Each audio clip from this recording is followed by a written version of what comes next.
بسم اللہ الرحمن الرحیم۔ فردوس بری، مولانا عبدالحلیم شرر کا تاریخی ناول فردوس بری۔ موضوع فرقہ باطنیہ۔ فرقہ باطنیہ کا وہ طوفان بلاخیز جو 5ویں صدی میں دنیا اسلام کے لیے ایک فتنہ بن کر آیا اور شباب کی انتہائی بلندیوں پر پہنچ کر اسی طرح ختم ہوا جیسے ہر طوفان ختم ہوتا ہے۔ اس طوفان کی بلندی دیدہ حیرت کے لیے تماشا بن کر آئی اور اس کی پستی چشم عبرت کا سرما بن کر ظاہر ہوئی۔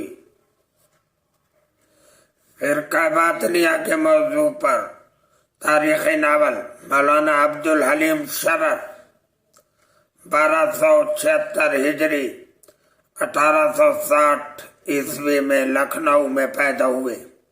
ان کے والد مولوی تفضل حسین عربی فارسی کے عالم ہونے کے علاوہ بہت اچھے طبیب بھی تھے۔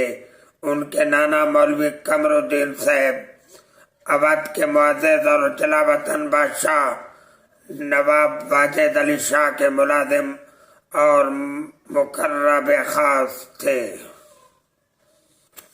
مولانا عبدالحلیم شرر بہت بڑے ناول نگار، مورخ، مترجم۔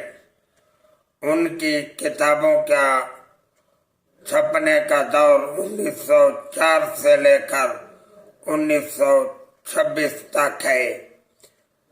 ان کی کتاب شوکین ملکہ یوسف نجمہ، سوانح حیات حضرت جنید بغدادی، تاریخ سندھ، سوانح حیات حضرت ابو بکر شبلی، فلپانا تاریخی ناول 1910، غیب دان دلہن ناول 1911، زوال بغداد تاریخی ناول 1912، اسرار دربار حرام پور 2 حصے 1914، خوفناک محبت ناول اور الفانسو ناول 1915، فاتح و مفتوح ناول 1916، باب خرمی ناول، جوائے حق ناول، سوانح قرۃ العین، تاریخ عزیز مصر، تاریخ مسیح و مسیحیت